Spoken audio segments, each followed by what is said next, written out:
is everyone doing? This is Joe and welcome to Ohio Woodburner.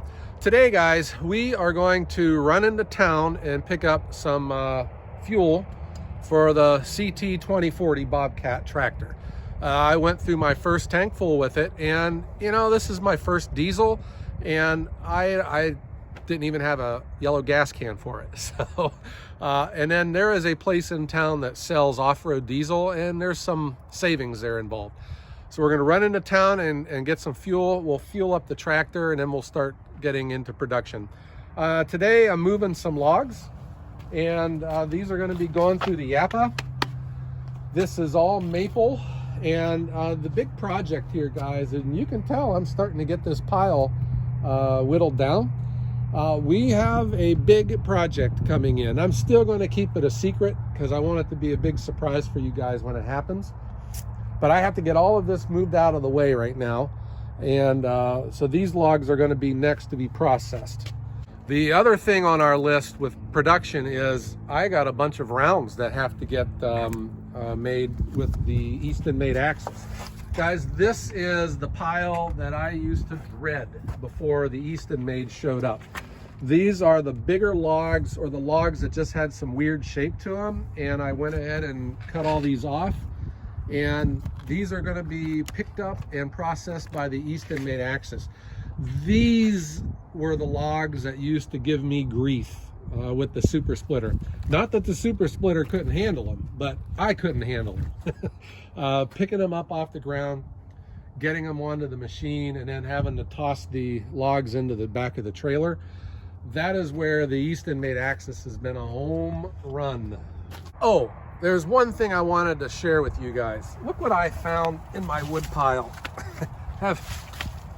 This is a piece of oak. Has anyone ever seen anything like this before? I haven't. This is I believe it's white oak, but you know, it had a branch that grew out of it and went right back into it. And I don't think I've ever seen anything like this in my 16 plus years of doing firewood. But I didn't cut it up.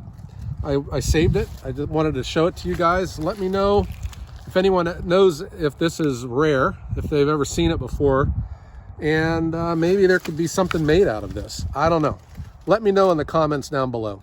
And here we are. This pile has gotten much lower. I've learned to come up on the side with the tractor and push these logs forward, and that's how I was able to get them knocked down. Over here, I cut these logs in half. You can see my mark, and I'm just getting them manageable in length so I can get them forked over to the machine and get these processed as soon as I can.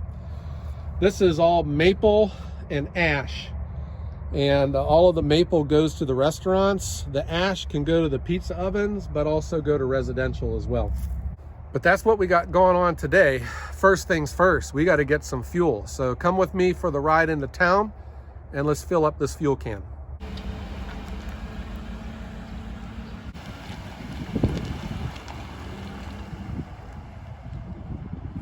There is an old saying that you know you are too busy when you can't get your hair cut. And while that might have some truth to it, I think my barometer is getting my truck washed. This truck is just filthy, and I can't even see out the windows in it.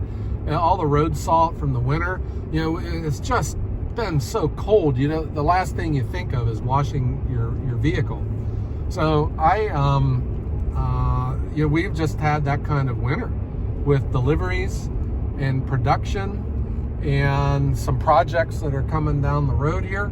So I think that's one thing I need to pay attention to.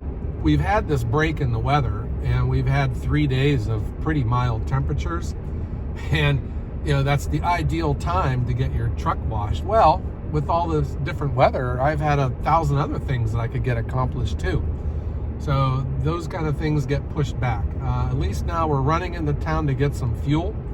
But, you know, I'm on short time right here. My trailer is needed in the evening for another delivery. And I have learned just to make firewood into the trailer. I don't put anything on the ground anymore. So if the trailer's full, I'm not making firewood. This is the oil company that we get our red dye oil from. So we'll get this filled up, exactly 5 gallons, and then we got to pay the lady, and then we'll head on back.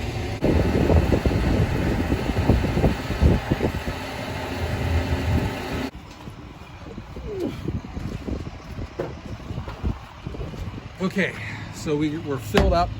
Let's go pay, and we can head on back and fill up the tractor.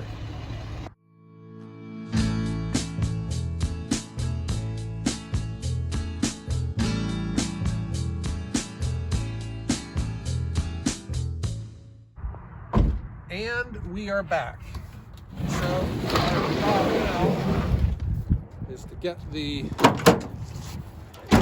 tractor filled up, move some logs, and get making firewood.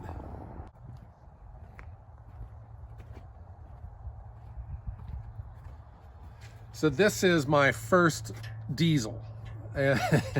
I had to go get me a yellow gas can, or excuse me, a yellow fuel can. So there is a place in town that sells off-road diesel, and that was my first experience. So I got, the tax in Ohio, I understand, is much lower than in other parts of the country.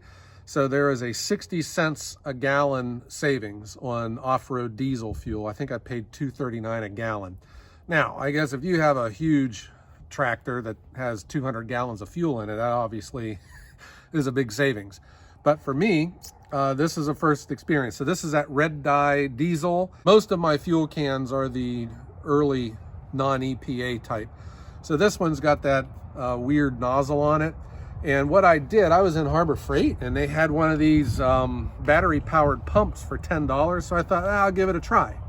So you guys are along for the ride here for our first time refueling the Bobcat. So let's see how this goes. This was $10 at Harbor Freight. It's got 2 D-cell batteries in it, and I can't remember the specs. I don't think it pumps that fast, but it probably would be a lot easier than holding this thing up in the air. This is 5 gallons, so here we go. Hey, this is actually working.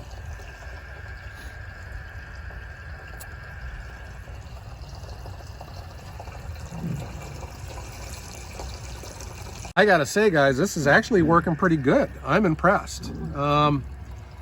You know, I guess the risk of spillage is less, and it's going pretty fast. I think with these new EPA nozzles on these gas cans, but this might actually be pretty cool. If I find the link to this on the Harbor Freight website, I will put this in the description below. Again, this was $10 and it takes 2 D-cell batteries. Okay, so this is empty. that went a lot faster than I was expecting. I wish I would have timed it, but I got to give this the Ohio wood burner thumbs up. That worked pretty good. All right, so we got the Bobcat filled up and we can get back to work.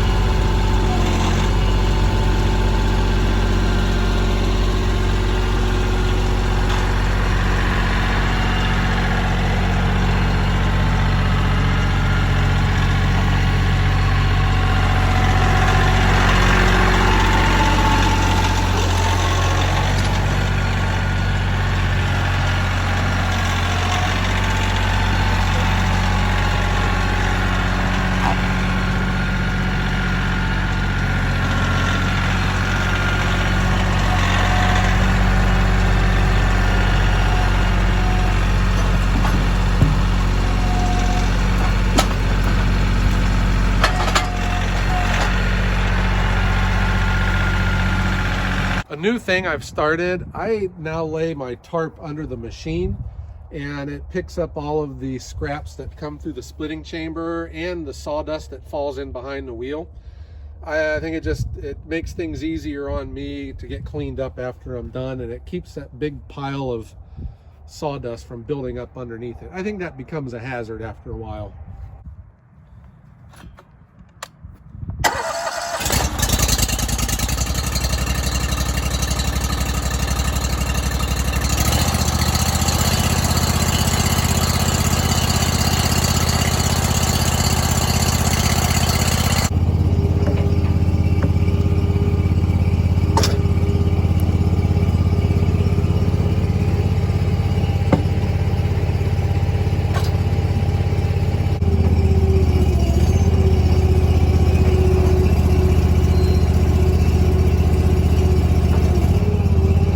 I don't have the machine at full RPMs right now. I'm just letting it warm up.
was cool, guys. And I'm looking at these big chips. I have a new chain put on there, and it's cutting nice, man.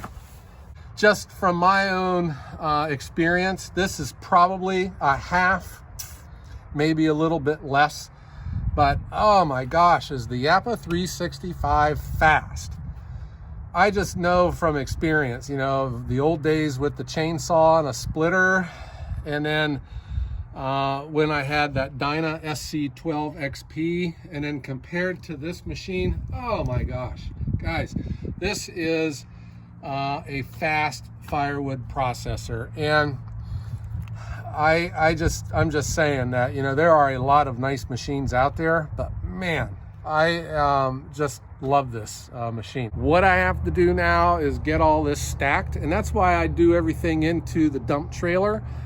It's just like a gigantic wheelbarrow for me. So I will move the trailer right to where I want it stacked. I tilt the trailer up and then get busy. I can have this stacked in no time. There you go, guys. Firewood production from our woodlot today here in Northeast Ohio, taking advantage of this warm weather. I want to thank you for watching. Please hit that like button. And if you haven't done so, subscribe to our channel. We post videos every Wednesday and Sunday. Don't forget, check out our online store in the description. Our t-shirts and our stickers are on sale. I hope that everyone has a great day.